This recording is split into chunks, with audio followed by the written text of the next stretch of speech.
Modelling के क्षेत्र में ढेर सारी लड़कियां सुष्मिता सेन या ऐश्वर्या राय बनना चाहती हैं। इस ताज के साथ सम्मान मिलता है और फिल्म उद्योग के क्षेत्र में अभिनेत्री बनने का रास्ता भी साफ हो जाता है। पर अगर इतना सब होने के बाद भी आपकी मंजिल आपको सन्यासी की ओर लेकर जाए तो क्या आप सच में साधु संतों वाला जीवन जिएंगे? नहीं ना। पर एक अभिनेत्री ऐसी भी हैं जिसने 1994 के मिस इंडिया कॉन्टेस्ट में सुष्मिता सेन और ऐश्वर्या राय के बाद तीसरे पायदान पर अपनी जगह बनाई थी। इतना ही नहीं, आगे चलकर उन्होंने बेहतरीन फिल्मों में बतौर लीड एक्ट्रेस के रूप में काम भी किया था। खूबसूरती के मामले में भी वे किसी से कम नहीं थी। पर यही एक्ट्रेस आगे चलकर सन्यासी बन गई। जी हाँ, वो एक्ट्रेस हैं बरखा मदान। इनका नाम लेते ही आपको अक्षय कुमार की फिल्म खिलाड़ियों का खिलाड़ी याद आ गई होगी। नमस्कार, आदाब, सत श्री अकाल, हेलो दोस्तों।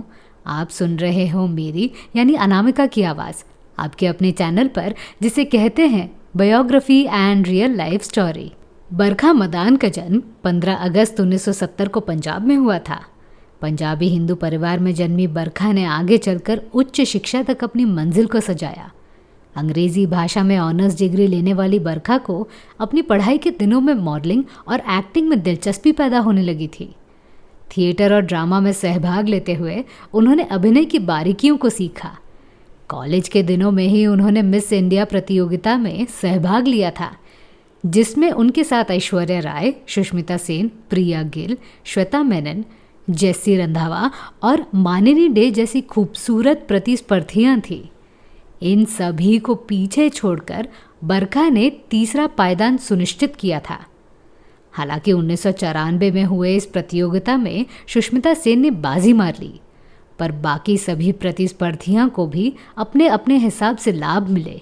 प्रिया गिल के साथ लगभग सभी को फिल्मों के ऑफर आना शुरू हो गए थे, पर इन सब में बरखा को ये सोचना सही लगा कि वे जिन फिल्मों को साइन करेंगी वो सुपर हिट होनी चाहिए।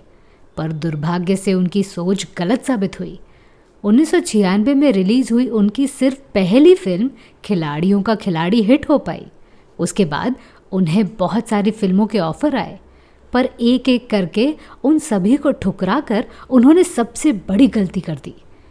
दूसरी ओर प्रिया गिल जैसी अभिनेत्रियों ने हिंदी समेत साउथ इंडियन भाषाओं में काम करना शुरू कर दिया, पर बरखा इन सब में पीछे रह गई। प्रिया गिल की कहानी के लिंक आपको वीडियो के अंत में दिखने वाले कार्ड में मिल जाएगी।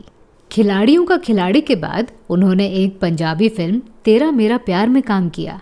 दुर्भाग्य से वो फिल्म फ्लॉप साबित हो गई और बरखा को छोटे पर्दे की तरफ रुख करना पड़ा।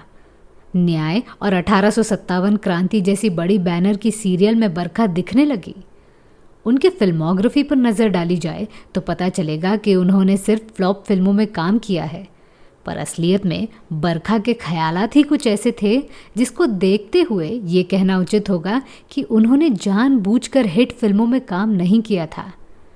वो जब मिस इंडिया प्रतियोगिता में थी तब उनसे एक सवाल किया गया था कि अगर वे मिस इंडिया बनती हैं तो क्या करना पसंद करोगे। इस पर जवाब देते हुए उन्होंने कहा था कि वो ज़रूरतमंद बच्चों की मदद और सेवा करेंगी, और ये काम वो तब भी करती थी। बरखा मिस इंडिया बन तो नहीं पाई, पर जिस बात का जिक्र उन्होंने किया था वो उन्होंने ज़रूर किया। हालांकि अपने आप को पूरी तरीके से सोशल वर्क में झुकाने की शुरुआत फिल्मों में आने से पहले ही हो चुकी थी, पर इस बात को अंजाम तक पहुंचाने के लिए उन्हें 10-15 साल रुकना पड़ा, और इसी समय में उन पर फ्लॉप एक्ट्रेस का धब्बा लग गया। वे ना ही फिल्मों में चल पाई और ना ही टेलीविज़न पर उनका जादू चल पाया। पर 2003 में रिलीज़ हुई भूत फिल्म के बदौलत बरखा रातों रात चमकने लगी। इस फिल्म ने अच्छा प्रदर्शन किया, पर इसमें उनका किरदार भूत का था। इसके बाद बरखा ने खुद की प्रोडक्शन कंपनी बनाई और उसके बैनर तले 2 फिल्मों का निर्माण किया। एक सोच लो 2010 और दूसरी सुर ख्वाब। सुर ख्वाब फिल्म के कारण उन्हें देश विदेश में कई सारे अवार्ड मिले, पर यह वही साल था जिसमें उन्होंने फिल्मों से संन्यास लेने का फैसला किया और हमेशा हमेशा के लिए बौद्धिक साध्वी बन गई। ऐसा नहीं था कि ये फैसला उन्होंने आर्थिक तंगी, करियर में रुकावट या दिल टूटने के बाद लिया। साल 2002 में धर्मशाला में हुए एक इवेंट में उनकी मुलाकात दलाई लामा से हुई। उनको देखकर बरखा को भी साध्वी बनने का ख्याल आया। ये बात उन्होंने दलाई लामा को बताई। शुरू शुरू में दलाई लामा ने उनकी बात को हल्के में लिया। उन्होंने ये भी पूछा कि क्या तुम्हारा बॉयफ्रेंड के साथ झगड़ा हुआ है। मठ में रहने का मतलब ये नहीं कि आप किसी से लड़ झगड़ कर छुप जाओ। पर बरखा ने दलाई लामा को ये यकीन दिलाया कि वो सच में साध्वी बनना चाहती हैं। आरंभिक काल के लिए उन्हें बौद्ध धर्म की फिलॉसफी समझने की सलाह दी गई। उसके बाद 2012 में उन्होंने साध्वी बनने का बड़ा फैसला लिया। उन्होंने ये बात अपने परिवार को भी बताई। सौभाग्य से उन्हें किसी ने रोका नहीं। उसके बाद काठमांडू स्थित बौद्ध मठ पहुंची तो उनसे फिर से वही सवाल पूछा गया। जवाब में बरखा ने कहा कि सब कुछ अपनी जगह सही चल रहा है। इसके बावजूद उन्हें ऐसा लगता है कि कुछ तो है जो छूट रहा है। साध्वी बनने के बाद बरखा ने वही किया जिसे वो करना चाहती थी। आज भी बरखा को आप ज़रूरतमंद बच्चों को मदद करते हुए देखोगे।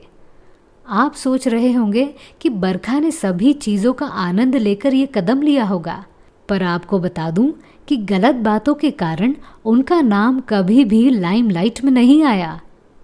तो मैं थी आपकी अनामिका। मेरी सुनाई हुई कहानी आपको कैसी लगी ये हमें कमेंट सेक्शन में ज़रूर बताइएगा और हमारे channel biography and real life stories को सब्सक्राइब करना न भूलें। नमस्कार।